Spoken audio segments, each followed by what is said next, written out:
Hey, Christy. Hey, Kelly, how are you? I'm good. Happy Saturday. It's podcast Saturday. It is podcast Saturday today. It's also the first preseason game of the Chiefs. Go Chiefs. It's a big day. And I'm hosting. Chiefs. Yeah, you're like, whatever, dude. Hey, listen, you need to come to a Chiefs game. That's your assignment for this fall. You need to come up here and I'll take you to a Chiefs game, and then maybe you will love this American football that we play. I have been to live American football at the LA Rams, but I just was going to say, I'm sure it's not as good as the Chiefs. However, two things. One, I watched the Netflix special on the quarterbacks. So now I'm like, ooh, okay, this seems fun. And two, I love live sports. So it doesn't even really matter. Baseball, not so much, but like love the vibe at a game. So I'm into it. Let's do it. I'm so glad to hear that. It's a big day. It's a big day. It is. Why are we podcasting on a Saturday anyways? What the hell happened to you? It's supposed to be podcast Thursday. I know, but on this last Thursday, my divorce was final. And so I don't want to scream in my microphone. Yeah. Freedom! Oh my God. So you had to get divorced on Thursday, as you do, and then celebrate on Friday. Well, I celebrated on Thursday, which rendered me... Okay, recover on Friday from celebrating Thursday. It rendered me not smart on Friday. If I should ever pretend to be smart. But Kelly, this one cannot go on the socials. Okay. More of these rules about what I cannot do. I just don't know that that's the best look for me. If you listen to us, you can know that like it's final. I'm free. I'm done. She's feeling free. She's looking loose and free and ready for the NFL to kick off. Pun intended. You will note that I honored your request not to put said, Brazilian information on socials. But did you by chance Google what a Brazilian is? I did. And actually, it turns out I do get them. Well, then back to my original question. What the hell kind of laser is it on your butthole? And also, how did you not know they were doing that on your butthole? Because when something hurts me, I go to a different place. So it was just a general feeling of pain. You weren't really narrowing it down to where it was. Yeah, like I just am like, okay, I'm about to be in pain. And especially if it's a short-lived pain, I can like find a compartment in my brain and hang out there and it's not really happening to me. So I'm not trying to pay a lot of attention when they're lasering my lady bits. Okay.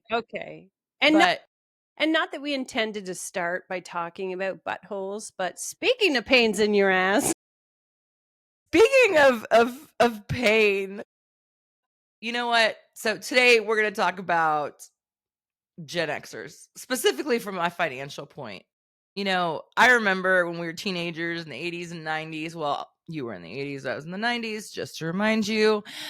We thought adulthood meant quarter offices and walk-in closets and early retirement. Yeah. Right? Yeah. It turns out it means being anxious about your goddamn 401k, having a mortgage that's older than your children's, and Googling, can I retire just off vibes at 2 a.m?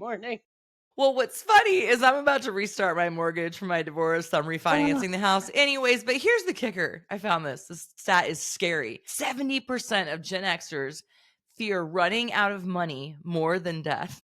Yes. Which means we'd rather go out early than run out of our wine budget. Right, exactly. And it turns out right now that I want to get this right.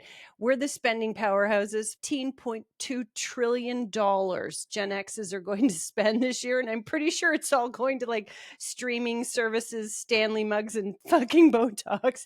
You know what? Where it really counts.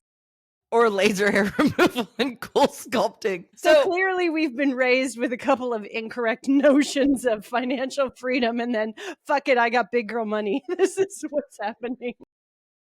So today we're going to break down Gen X's real money reality. Real money reality. I said that. The stats, the panic, and the boomer advice that should definitely go directly into the landfill. I'm pretty sure that everything my parents told me about finances is null and void and bullshit. Null and void and bullshit. This is Vertically Unstable Gen X edition. We were promised jetpacks and we got paper fucking straws.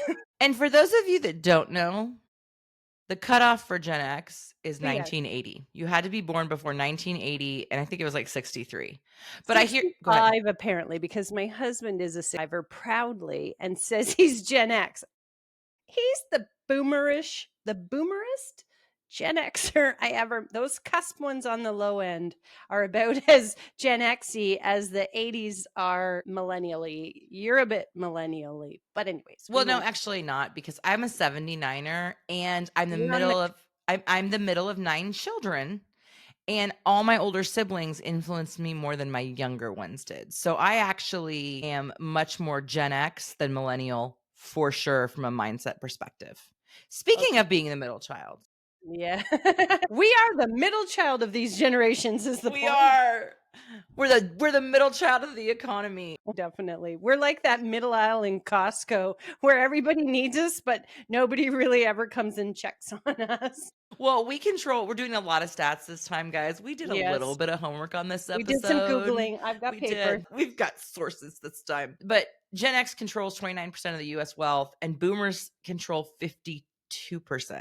Hold on. Mhm. Let me say that for a second. 2%. But the millennials are Boomers. gaining. These influencers and their fun ways of bringing in technology and becoming billionaires, they're gaining on them. And then the boomers will die, and that'll naturally, through attrition, the math will change. Well, I have a theory on why the boomers control so much Yeah. is A, there's a fuck ton of them, but B, most of the one percenters of the wealth in the world are boomer age Our boomer generation. fair. So That's so fair. they get like an extra added bunch. But what I've seen happen, at least to my Gen X friends, is we're kind of caught in the middle of like paying for our parents Yep. and paying for our kids to go to college. Yeah, wasn't there a phrase like there was a generation was it the boomers that were the sandwich generation or was it the ones right before them? I would argue we're actually and I think it was about what food they ate. We're actually the sandwich generation because we're trying to pay for these Gen Zers and some of us have millennial children that we're paying for who have these bougie tastes and also we're having to pay for our parents now and like take care of them wherever they are, and healthcare is expensive and everything is expensive, and we're just stuck in the middle, like trying to make it all happen and envision our own retirement. And when the fuck is that? Which is why I call bullshit on that 52% number, right? That has Yeah. got to be Maybe like that was just savings accounts, and that's why no, we only I give again, none. I mean, when you take the 1% of the pot, the 0.0001% of the population, it's like 5 billion times what the rest of us collectively have Yes, together. So that's where definitely. I think the number skews because Yes. most of my friends are in this situation where, they're getting squeezed to the middle, right? The kids, Presley, God, you better get a scholarship. Did I say that out loud? God, I'm You a did. bad mouth. You're just manifesting verbally. And paying through the nose for it. This is the thing, right? We have this like you look at you look at your salaries or whatever and you're like, why am I broke? Why do I have no dollars? There are times when I honestly, this is not a brag, but I look at what I've paid in taxes and I just Oh, think yeah. if I told my mom it's not brown lettuce, but it feels as bad. If I It's told worse than brown lettuce. what I've paid in taxes is more than she's probably brought in ever in her best year of working. She'd be like, "How the fuck are you broke?" I'm not broke. I'm just like I feel broke. So there's liquid wealth and Yes. then there's investments, right? Yes. Sometimes the liquidity feels a little tight and you're like, where did all of that go? And then I go and I look at my Amazon Investment. my Amazon Oh, shopping habits. Wait, listen, what?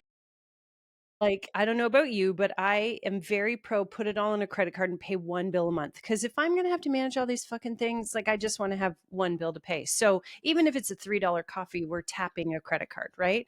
And so when that bill comes every month, you're just like, I don't even have this is a podcast. I realize I'm supposed to speak words. I don't have words. I'm like, this is wrong. Somebody's stolen my credit card. There's fraud on here. And then you go through it and you're like, oh no. Gosh, we were on a week and a half ago, we were on holidays with our family. And so obviously you're kind of like you spend money like a toddler. You're like, whoa, and you do all this. And my credit card was getting very near its balance max. And I was like, fuck just so I can continue to have a fun weekend. Only because it was at the end of the billing cycle. Got it. But I was just like, ow, did pay it off. And then I know the bill's still going to come to me in 2 weeks. Ouchie. So it's expensive. Tis expensive. And then I think for me, my parents like work hard, you make money, That's how it works. And it's not how it works. I It think is not a linear path where correct. you work hard and then you make money and, Yes.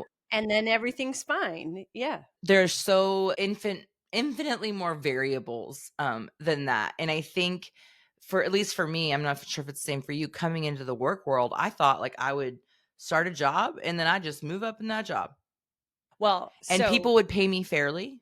yeah, Hold on, wait, I'm a yeah. woman, let me laugh for 1 You're second. like, "You silly girl."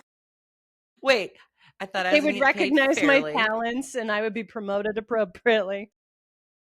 and everything was merit-based.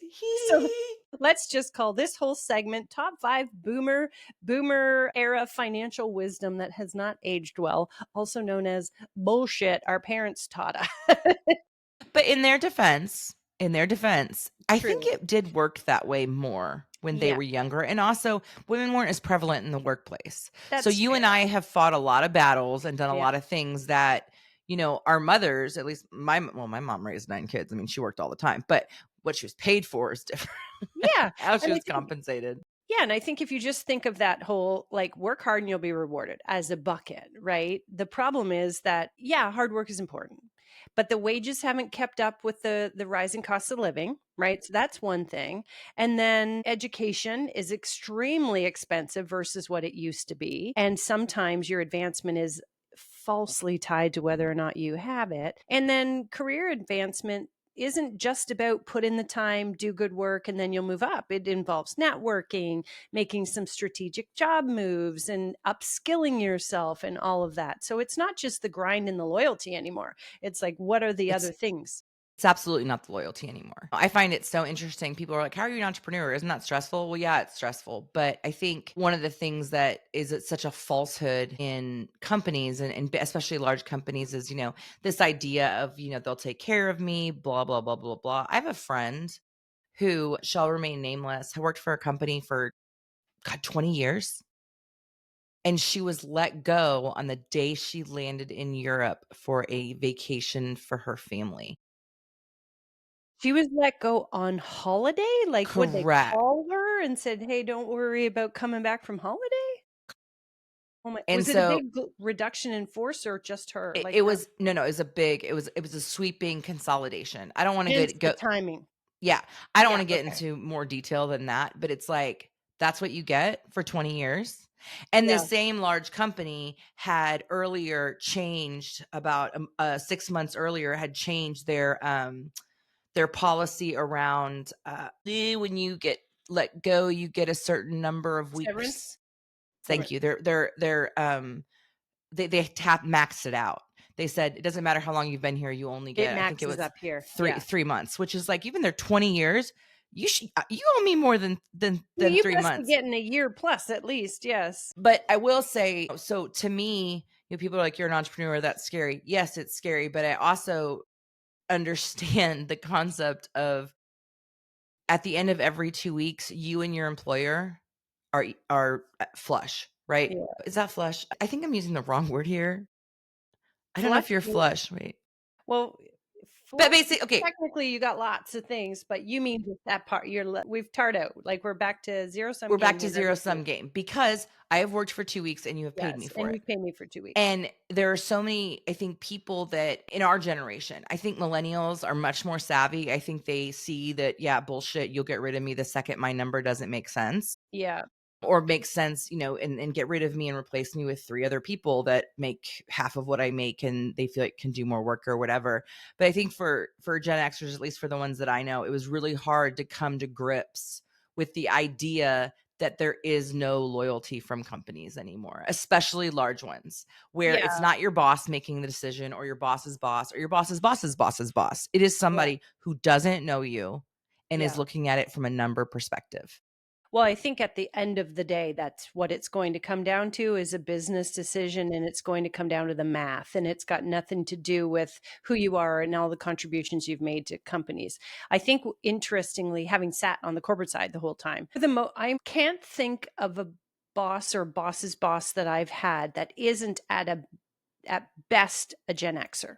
So they're currently still Gen Xers and boomers for the most part, like once you get really quite senior in these big companies. And that's not to paint them all with one brush, but what I would say is just fundamentally, whether they approach business in a very creative way, at their root of who they are, they probably also believe that loyalty is measured in tenure and only in tenure. And that's just not true. And so for millennials and especially Gen Zers, as a manager of people, right, you have these folks who are in those two generations and they're like, well, I did what you asked me to do for like a year or two. I'm ready for promotion now. Promote me. I'm ready for this. And if you won't, they will leave in a minute to somebody who will.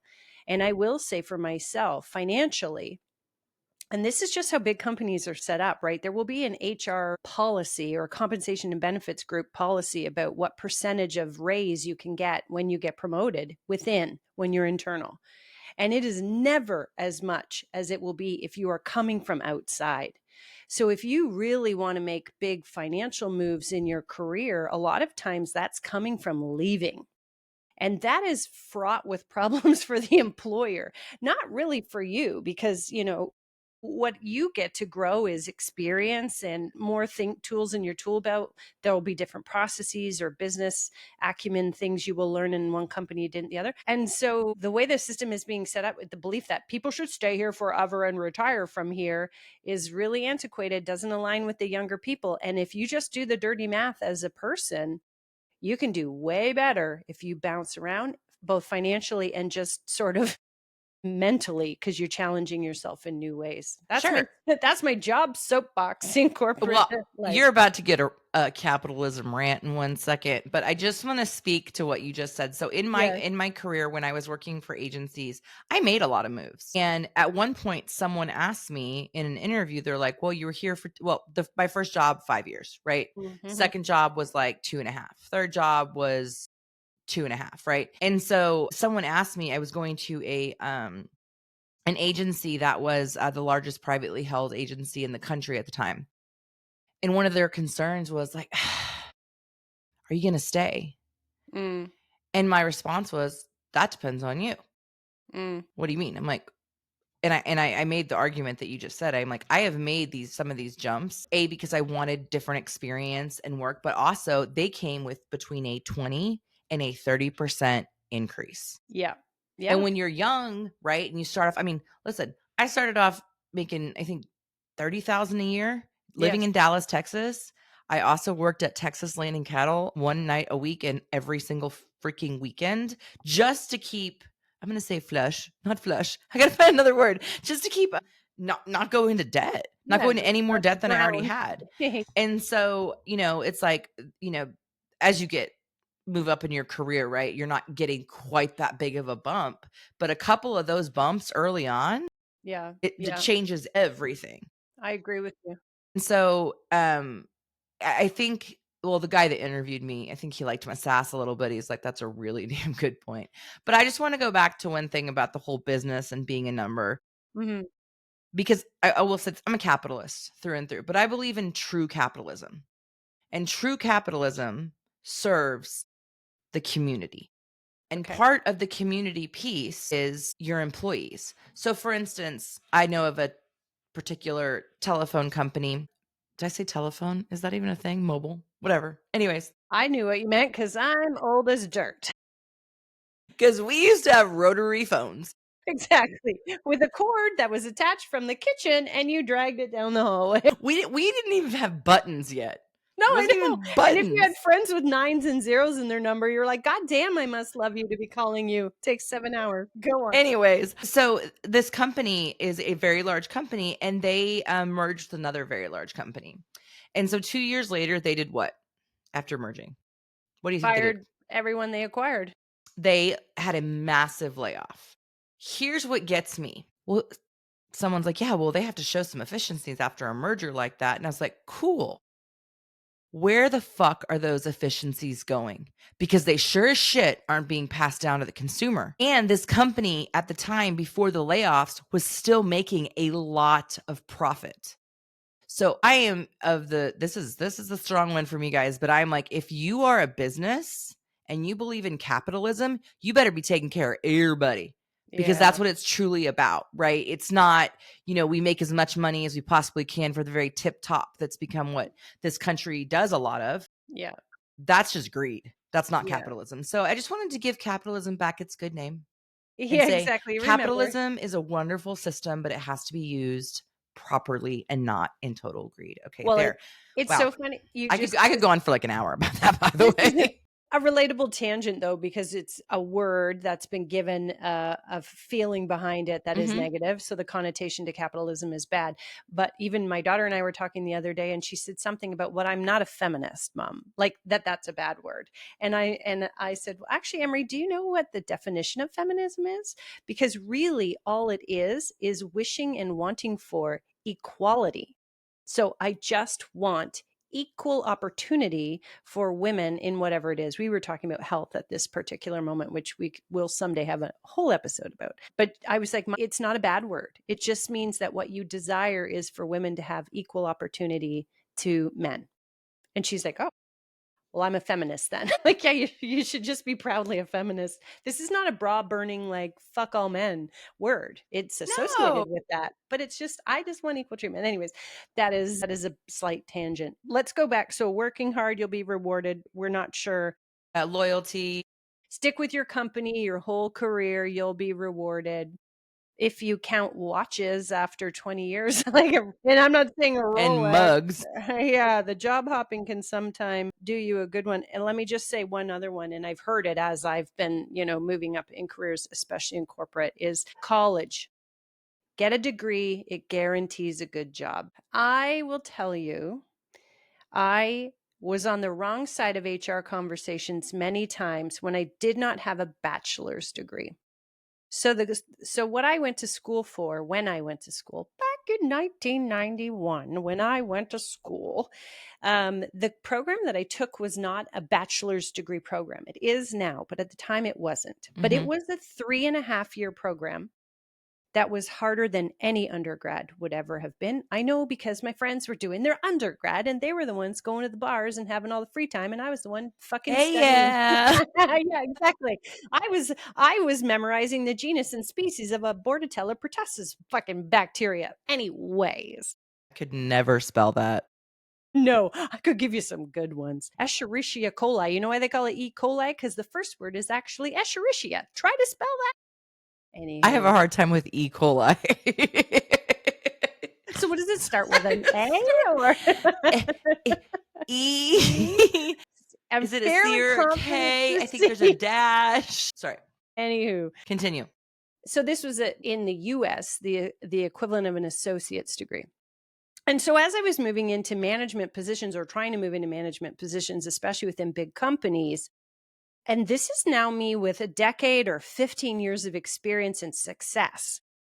"Oh, but do you have an undergrad degree?" "No." "Do you want to know what I took in elementary school in my spares?" Like, what does that got to do with anything? I'm an internal candidate and I have all of this experience, that's proven in my performance reviews.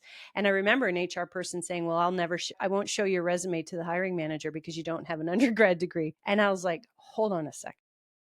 So you're telling me if an external candidate came to you with, say, 2 years experience in a bachelor's degree, you would take that resume to the hiring manager for this role over me, who has 15 years as an internal with proven performance over years and years, because I don't? She said, yes. And I was like, something's broken. Something's very broken. I got my MBA in 2022, partially because I never wanted to have that conversation again. The other part, to prove to everyone who didn't think that, the school of hard knocks is a good teacher.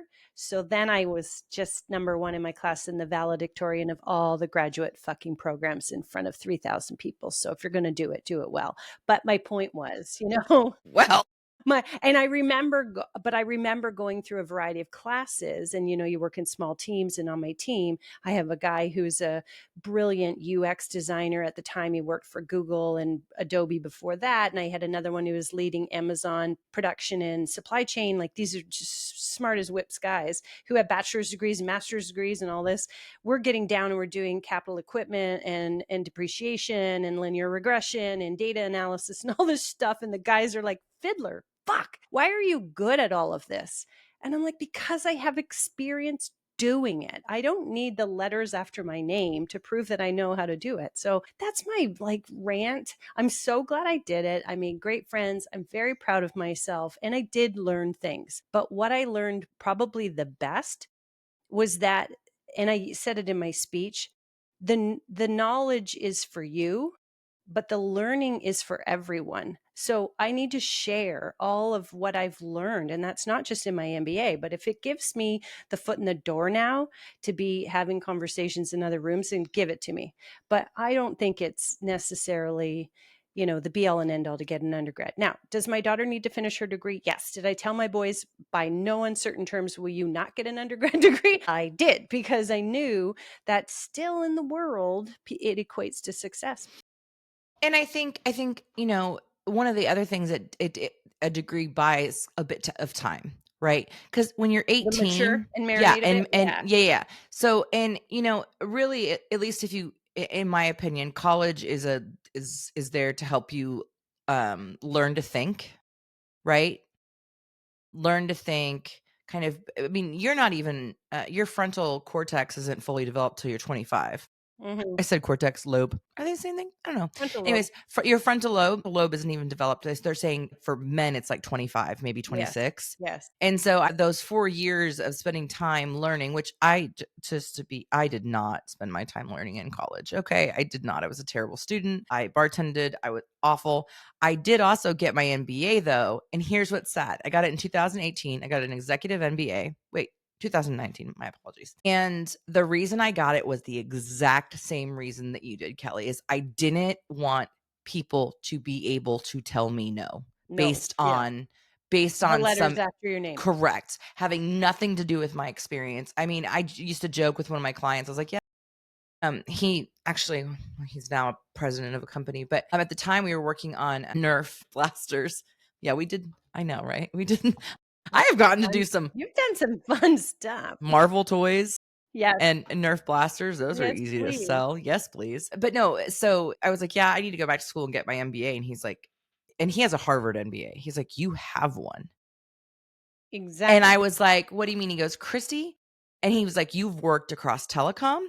You have worked across packaged goods. You have worked across retail. You have worked in entertainment. He goes, and they all have different business models. And because you're a great marketer, you have to understand the business model. Right. And he's like, so I think it'd be a waste of your time. Right. And I was like, but there's so few people that think like you, Correct. right? Yes. If you have the choice between two candidates, let's say they're equal in all other Mhm. measures, the deciding factor could be this one's got This one 3 other pushes a letters little bit. behind their name. Yeah. I 100% have sat in that room and had that discussion about myself. Well, wow, but she doesn't have this.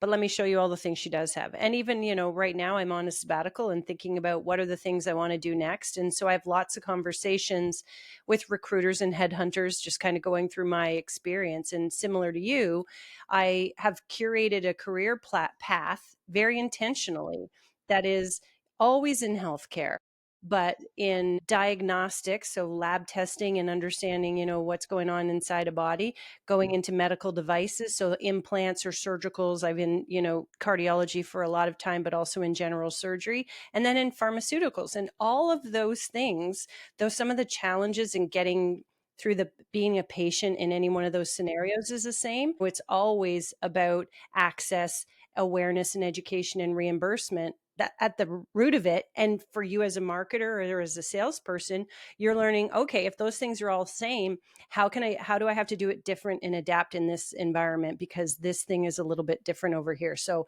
when I have these conversations now, they're always like, wow, you're a bit of a unicorn. Yeah, that's on purpose, right? And so those career paths, I also remember sitting with my VP when I was leaving a role, and because the role that they were meant to give me was no longer ready. Funny enough, there was consolidation of businesses, and so there were half as many jobs. Shocker. And so, I said, well, I'm going to go. And I left this big company for another company after a decade. And he had said to me, well, Kelly, I had been there in that role for 2 years. He's like, well, why do you have to be on a 3-year plan? Why can't you be on a 10-year plan? And I was like, because I'm not. I don't know what to tell you because I've proven myself and I'm ready to, I'm ready and you don't have what I need. So I'm going to go elsewhere. So it's this weird place we're in because we have visibility to the old way boomerish. And then we're actively raising the other generation who believes that time moves differently or that experiences trumps education. So you're kind of like, oh God, I will. Anyway, you go. No, We're both like, I could get wait, really passionate about this. yeah. But here's the other thing I will say. Here's the other thing related to undergrad degrees specifically. Do you know what we are going to run out of real soon? Trades people. Because we've gotten this like belief that I think if you want to go into a trade, please do. Like there's no longer, the electricians and the plumbers and those folks of the world who are very specific in something. And we're going to be defected unless they have a massive YouTube channel that can teach me how to fix shit.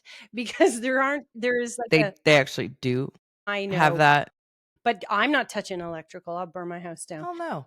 I just think that, there's been for a long time sort of like, oh, you went into trades. And now it's like, yes, you're fucking genius. Because some of my husband's most wealthy / successful, because those two things I think are very different.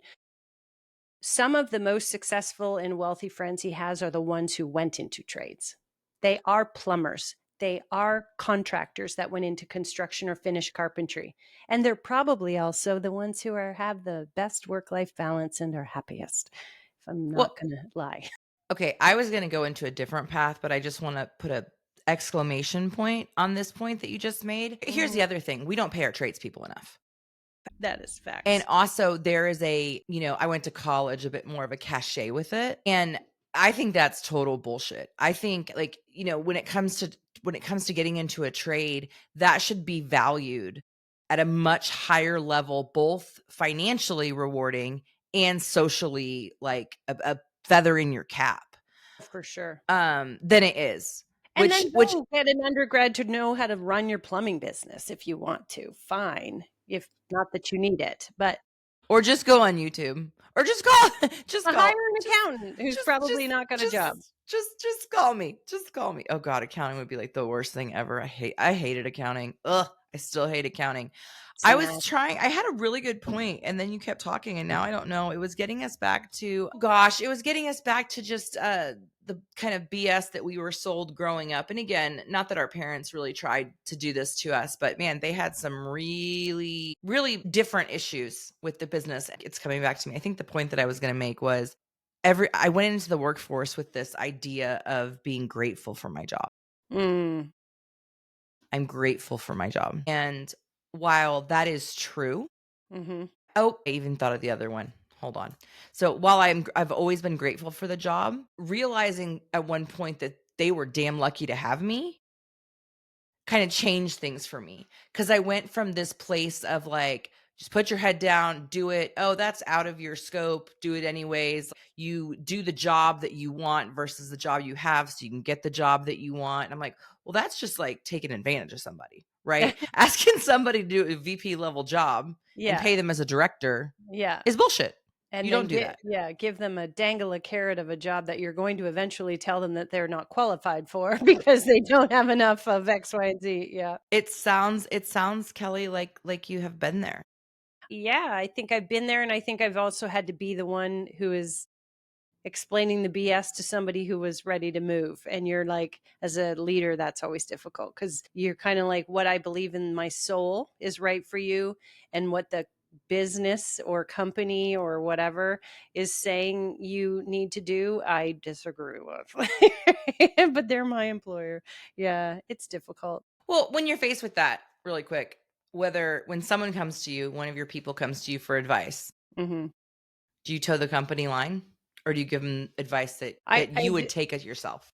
So I'm going to say both and also say it depends. And I realize that's a cowardly answer. It depends. I'm never going to speak against the company. Like, this is bullshit. I think you're terrible.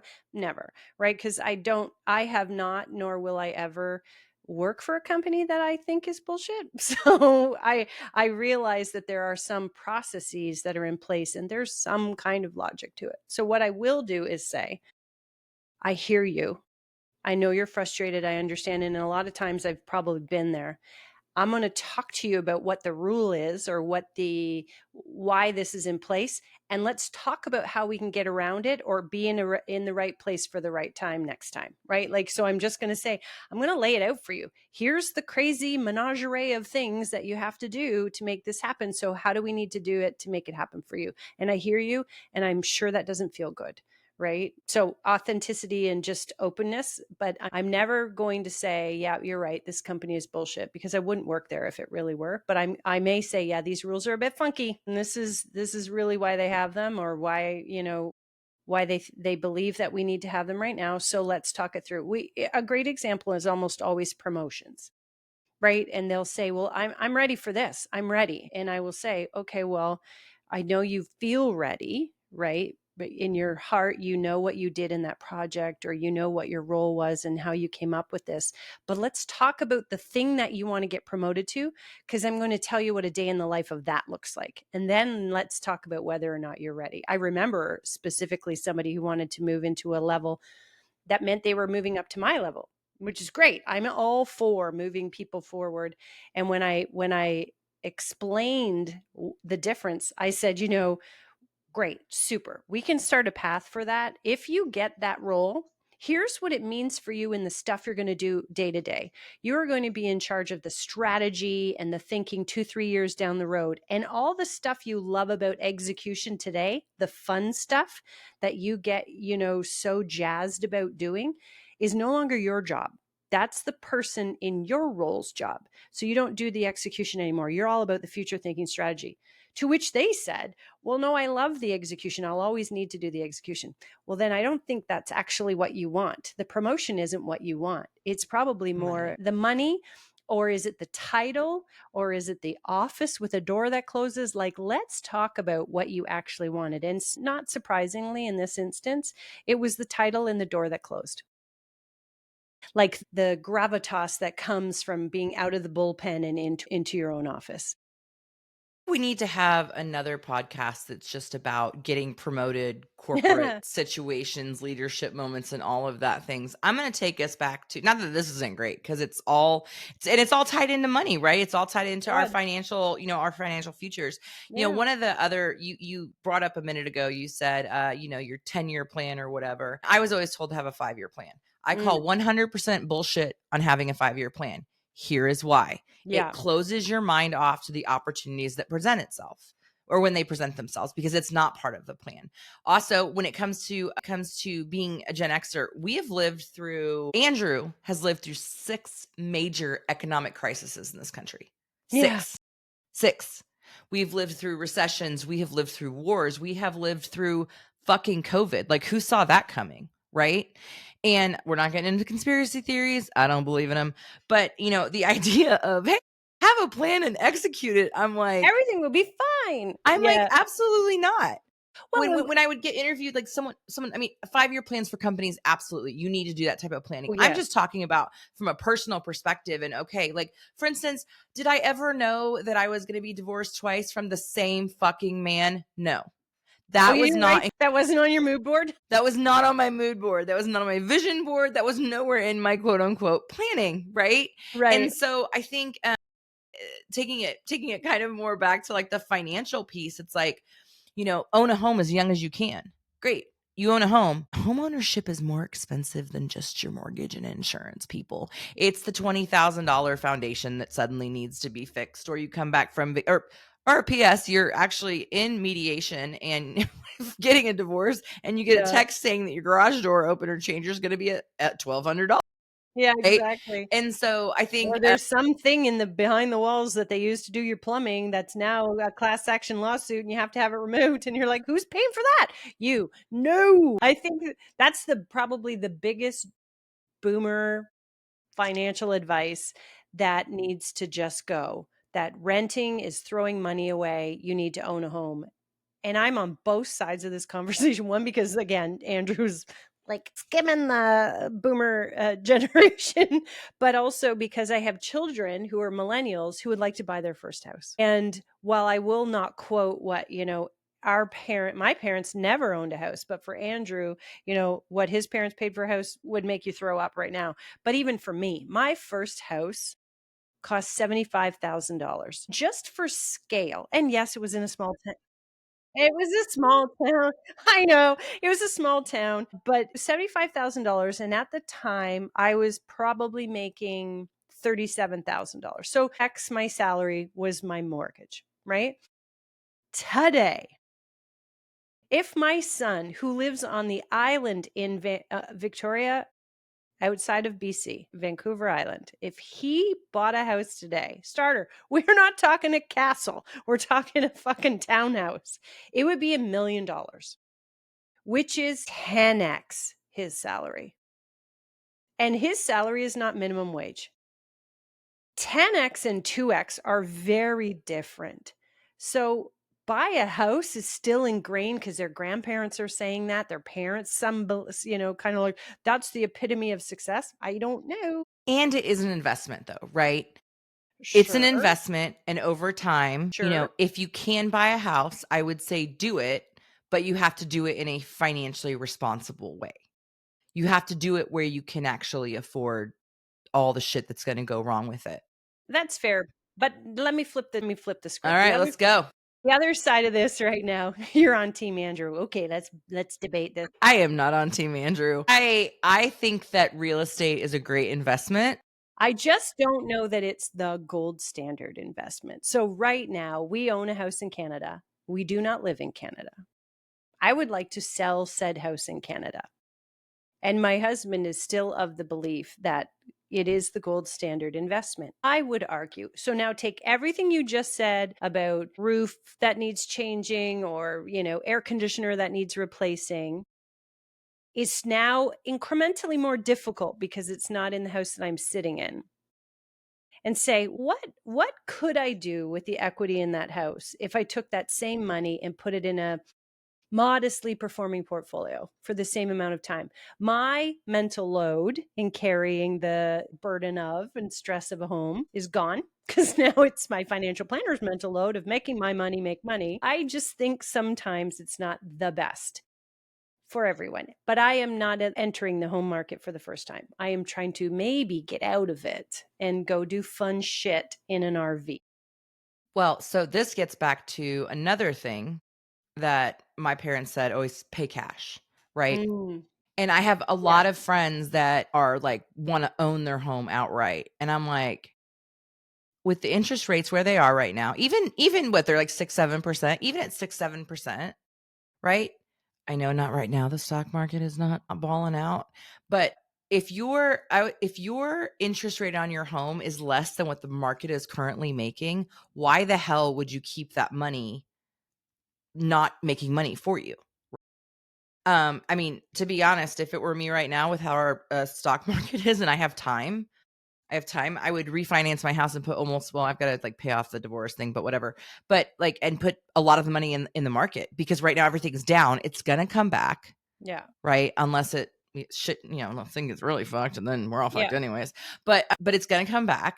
And so I think that these hard and fast rules that we learned and black and white and things are either this or they're that is really changed. And I think it's like, it depends on the situation. Yeah, I think and it changes over time too, right? It changes over time and it depends on the situation that you're in and what makes the most sense for you.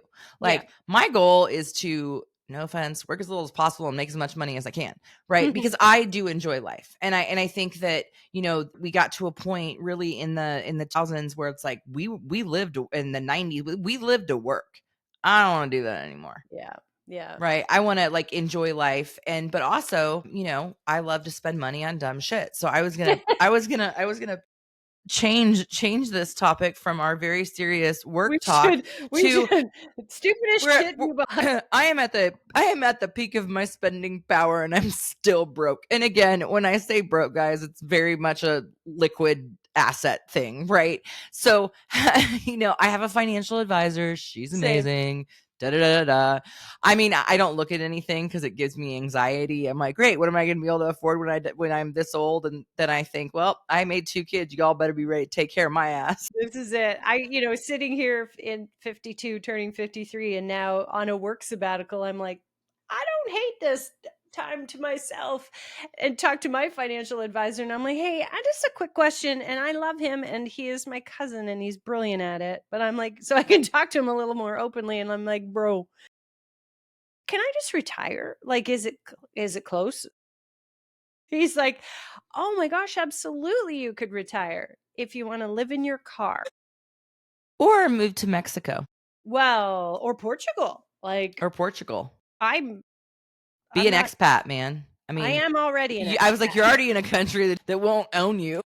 I am an expat already. I'm pretty sure I could leave and nobody here is gonna give a shit. Would care. Although I don't see you much other than, virtually, but whatever. There we go.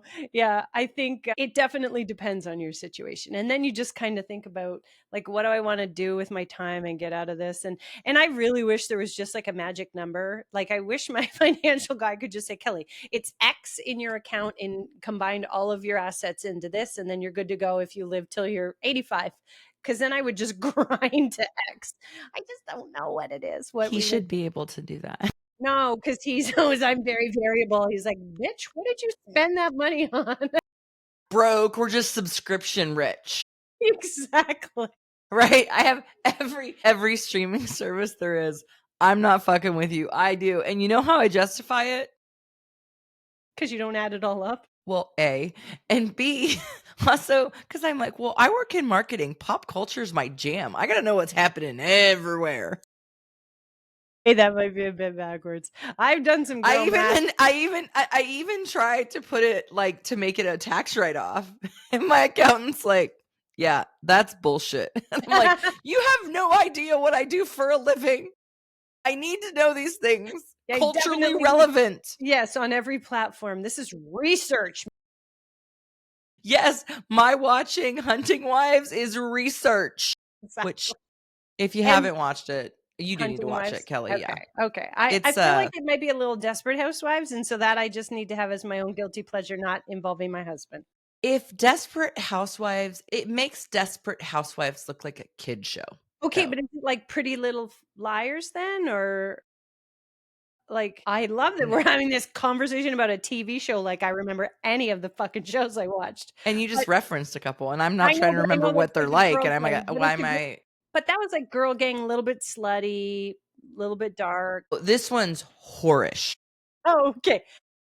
I know what And I'm doing this afternoon. It's too hot to be outside. there's some lesbian things happening. So absolutely do not watch it with Andrew because you won't get to focus on it for very long. I mean, Andrew would be like, sign me up. I'm watching that shit. Oh well, anyways. Okay, so I own every subscription. Every subscription. Amazon is the demon of my life because Can I just tell you? Can I tell you something? Sure. So we have these like kind of like loyalty points. They're awards you get at work for doing a good job, and it just a balance grows, and then you can go spend it on stupid shit on this platform. And so I was cleaning out my awards balance and saying, what's the easiest thing you can send me that rather than picking out knives. And so he's like, well, a pretty popular one, I'm not promoting it, but a pretty popular one is an Amazon gift card. 100% yes. So I got like $530 immediately jumped into my Amazon cart. I am spending it like my grandma gave me Christmas money. There's like zero logic now. I'm like, yep, let's try it. Like it wasn't real money. I paid tax on this. This was a taxable benefit, but it feels good to know that I haven't touched my credit card one time. I just want to open up my Amazon account and see my last few purchases. Why would you? Let's do that. So That would be fun. okay. Mine do Emery's count or just mine with my money? So I don't know because I don't delineate between the two. Okay, well here's some fun ones. Okay. I bought a new clock for my kitchen. Okay. I bought the third pair of goggles for my kids for the summer because we're going to the beach next week. You see this blank wall back here? Yeah, where'd your picture go? I never really loved it. And the more I was on it, it started to annoy me. So I'm actually doing, I bought some floating shelves and I'm going to do a little I don't know. So we're gonna wait for Chrissy to back up too aggressively in the next episode and bang her head on her new floating shelves. It's not. There's a lot of room here, dude. Is there? It's two-dimensional. I don't know. See, Okay, I get you're good. all the way back here. I'd have to like. Please, will you put WD-40 on the floating shelves as display? No. Okay, so you ordered floating. So I ordered. I'm throwing a birthday / Chiefs game for my for my brother and my brother-in-law later today. I ordered. Oh my gosh, I've gotten into puzzling. That is to your late 40s. Go on. Well, it helped. Listen, listening to a book and doing a puzzle is like magic for me because I'm ADHD. Like I have to like be doing something, but I love to read. Anyway, I bought a rotating puzzle board because what was happening is the puzzle was on my coffee table and then my kids would destroy it or I couldn't move it. So I bought that. Also a weighted vest. Good girl. You definitely have entered your perimenopausal years. That weighted vest is going to kick your ass and you'll be sad about it. And a quilted puffer bag. What are yours? I'm scrolling through mine and I have to scroll past 700 purchases of my daughter's because she just uses Amazon like it's her own personal shopper.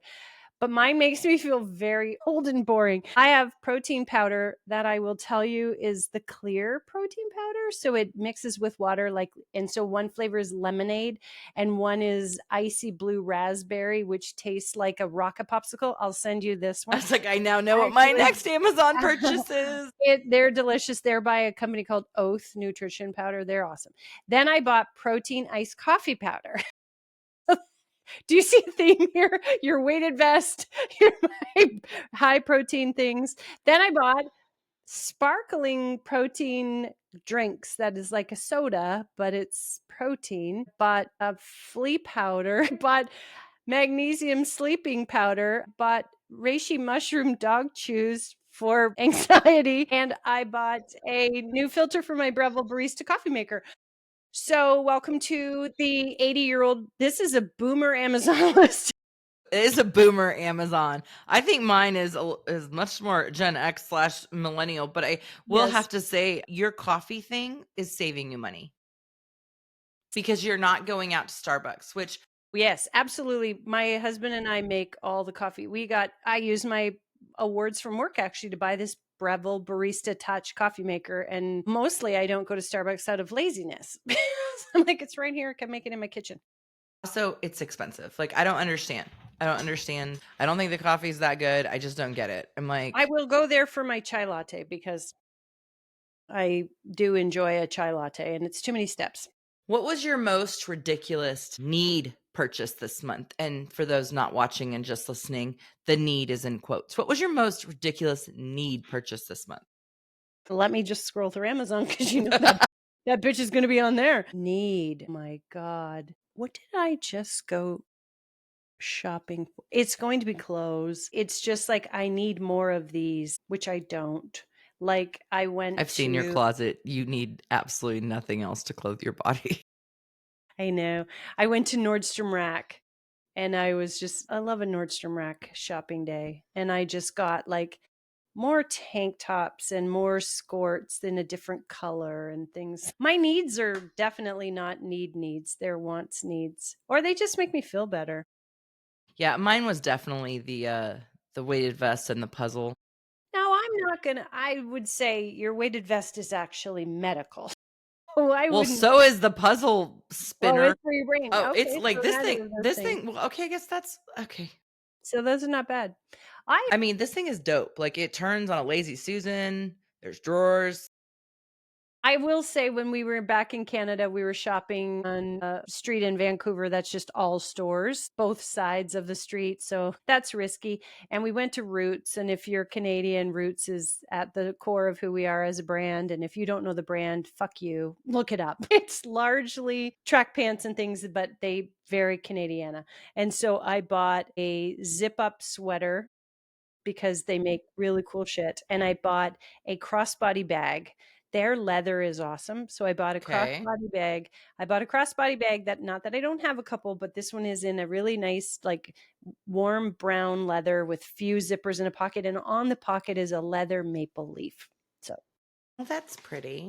It's pretty. That seems very needy to me. Practical. And I didn't need it because it's not like I didn't have a crossbody bag, but I liked it. And my God. Okay, so 2 more things, and then we Yeah. gots to go. I got a party Yes. to go plan for and deal with. What's Yes. been your best money move of the year? My sabbatical. Paid sabbatical. Paid sabbatical. No, best money move of the year. Well, I don't know if it TBD if it's the best money move. We sold our extra car. We had an extra car. Is back to our story of why are we broke? We had a We might not be rich, but we'll look fabulous in the poorhouse with our 3 cars. with my 3 cars. So I sold it on Carvana, which is very Gen Z millennial way of buying and selling cars, but very practical and very easy. And then bought out the lease of our Jeep instead of buying a new vehicle. We bought our Jeep out because we use it quite a bit and we do like it. Does it tow as much as we would dream to tow? No, but how are we towing anything right now? No. So that was it. We made that was a shade at my husband, but that would be my probably good move financial. My financial advisor might say differently. How about you? Got divorced. That's it, Kelly. That was a big You move. nailed it. Nailed it. Best financial decision I've made. God, that sounds awful. But you are going to look fabulous rolling into said poorhouse all by yourself. No, I think I'll be just fine. You're going to bring those 2 kiddos and your big ass smile, and you'll be like, "Hey, bitches, I'm here." I'm here. What's been your most unhinged purchase this year? Okay, Jesus. I'll answer mine first. Go. All of them. Going through a divorce, I've been like, retail therapy is my fucking job.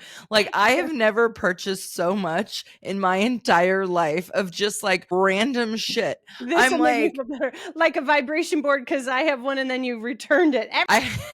Everything you've returned on Amazon was a bad purchase because you're like, even you realized, oh, I didn't need that. That vibrating board or whatever. I looked at that thing for 2 weeks, didn't take it out of the package, knew what it was, looked at it for 2 weeks, and I was like, I didn't even open it. I'm like, this is stupid. This is going basically, back. if I were to summarize where we're at as Gen Xers in our financial life, it's that we were raised by people, the boomers, with very strong beliefs, and some of them have not aged well, but strong beliefs in how to build financial security. And yet they also made us latchkey kids, so left us on our own to survive all fucking day. And that's why we make bad decisions, because nobody taught us how to execute. And remember when they put the keys on the kids, the latchkey kids? So they put the necklace on them. Only so you wouldn't lose the key. I know, but also like for like anyone with ill intention, nothing says I'm home alone, you creepy motherfucker, than a kid walking home with a big old lanyard and around his neck. There's nobody home wherever that kid is landing. Let's stay a respectable distance from them and follow them there. I mean, it can't really be all our fault. I'm not blaming our parents, but we weren't necessarily given all the skills to be successful. Hey, I'm middle of 9. I was raised feral. Okay. Which means my sisters like raised me like a year and 2 years older than me, right? Like, I mean, it was not like it, like my kids, they have a bedtime. Yeah. They like everything's structured. Like I would have killed to have a fucking bedtime. I like got a bath when someone remembered it. No shade, Mary. Mary, don't listen to this part. Your daughter's talking shit. She doesn't listen to us, Kelly. She puts us on her big ass TV. She opens her Spotify app and she watches us. She's going to fast forward through your parts now. She'd be like, no, she's not.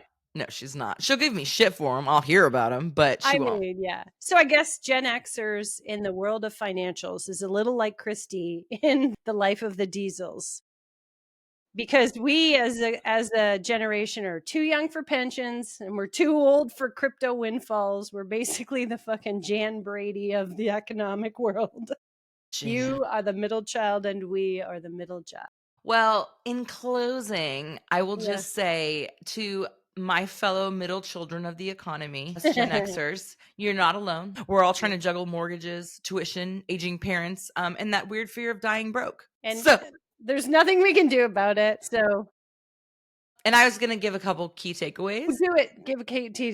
I gave some. Rewind. Skip this part. So the stats are kind of grim. Like, we are a very, very scared generation of aging and dying, or, well, actually not dying. We're just afraid of We're being cool broke. with that part. We just But you wanna know go what? broke. I'm going to say this. We've survived between 3 and 6 recessions, depending on when you were born, right? A global pandemic, low-rise jeans. We talked about that on the last episode. And we're going to survive this too. Yep, exactly. If we don't go broke trying to keep up with the Gen Z's makeup trends. But at least, since we're going to die, then we'll look good. We will definitely look good. Okay, wow, that's just sad. Okay, so We have to try 2 again. things. Try something better on the end. I want to hear from listeners 2 Yeah. things. 1, what was the shittiest boomer advice that you were given? Or are continuing to be given, yes. Shittiest boomer advice that you were given. The other one is the most ridiculous thing you've purchased this year. Or in the last 12 months. Do you have to have kept it? Nah, you just purchased Just had to purchase it. Just had to purchase it. If you thought better of it, that's okay too. But what is the most ridiculous thing you've spent money on? And if it was any sort of furry creature, that doesn't count. That's not ridiculous. God. That's Can I just tell you how much? Yes, what? How much I spent on that fucking dog? Can I tell you how many times you say that fucking dog? If I had $1 for every time, I wouldn't be worried about money. All right, Kelly. I gotta go take care of this party. Get ready for your Chiefs game. Good luck. Go Chiefs. I don't know what their cheer is, so go Chiefs. Okay. Well, also, it's preseasons. Like, it's Patrick Mahomes, though, right? Is the quarterback? Yes, Kelly. Yes, Kelly. See, I watched the show. I don't know that you deserve to go to a Chiefs game. Because I'll also tell you this. You can go to any other stadium in the country. The loudest stadium in the country is Arrowhead, which is Chiefs Stadium. Is that because Taylor Swift is there? Okay, you know what? I got something to say about that. For anyone that watches football and wants to bitch about Taylor Swift being on there, I have 2 things to say. 1, if you watch the University of Texas play, Matthew McConaughey is always on the sidelines and he gets way more screen time than Taylor. Okay. Way more. And no one's bitching about that. No one's complaining that we got to go see Matthew McConaughey down there talking to his boys. That was a terrible, terrible one. Amazing accent. Although his book, Greenlight, is actually fucking amazing. Listen to it on Audible. And make sure it's his narration because it's great. And then also, do you know the amount of little girls that learn to love football? Oh, yeah. Not because they loved the initial entry point was Taylor Swift, but then sat there and watched it with their parents. Yes. Or the little girls that watched it with their dads. If she's the gateway to loving a traditionally male sport, thank you, Taylor Swift. I mean, I actually, with Presley, because she actually would watch the Chiefs games a little bit, I printed out like what what an offense looks like and what a defense looks like, and started teaching her the positions while she's waiting for Taylor to be on screen. Okay, I'm over the top. Anyway, subscribe, share, and remember, we may not retire rich, but at least we'll have a great podcast. We'll have great podcast merch and really expensive face serum. That's right. We're going to look good when we are in the poorhouse dying. That's okay. We'll get there. All right. Bye, Christy. Bye, Kelly.